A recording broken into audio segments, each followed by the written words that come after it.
Hi everyone, and thanks for tuning in to WeatherBug on this Thursday. Meteorologist Todd Nelson to look at that national coast-to-coast forecast. The U.S. Drought Monitor releases their update today, which conditions continue to worsen through the central part of the country as expected as the core of the heat continues. This video out of Virginia where they're dealing with the drought as well. But nature has a funny way of dealing with the weather. Apple trees are dropping their apples, hoping to conserve energy. And almost going dormant perhaps, but interesting video. Severe storms also a possibility, rotating around the core of that heat. Hail, high winds, the tornado threat is pretty low. It's interesting also that we're running almost half the amount of tornadoes this year so far than what we had last year at this date. So the tornado amount has been quite a bit less. Monsoon season continues out in the southwest, though. This is out of Lake Havasu City, Arizona, thanks to Jillian Danielson. Pockets of heavy rain certainly have been causing some issues. We had water rescues earlier this week out near the Tucson region. A quarter of an inch out in Flagstaff over the last 48 hours, almost 3/10 of an inch.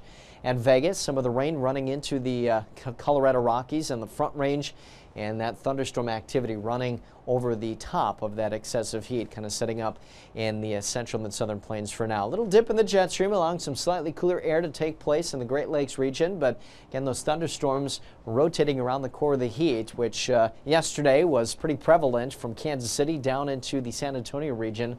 A lot of triple digits showing up, and Sioux Falls, South Dakota had their driest July ever in recorded history. It seems like we're talking about some type of dry or hot statistic, and we haven't had really any differentiation from that, but the excessive heat continues down to the south where dangerously hot temperatures will be found yet through the upcoming weekend, maybe suppressing a little bit more into the Ohio Valley and the upper Midwest, but another little impulse of energy riding the international border and to the end of the week. And this upcoming weekend will touch off some showers and thunderstorms. But look at the drought designation. This comes to us from the USDA, and everything in red is basically under a drought. Now starting to see that out near the Delmarva Peninsula.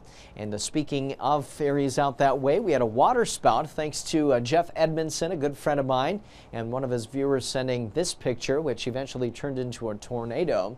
There it is near Wallops Island, and also dealing with some hail and high wind along the frontal boundaries. It pushes off to the south. Another weak disturbance kicking out some hail and high wind reports. This is out of Howard, Wisconsin. Thanks to YouTube user GB Sand for that. And again, the severe threat for today is going to be mainly into the high plains, but temperatures again this afternoon will be quite hot in the central part of the country. Have a good one.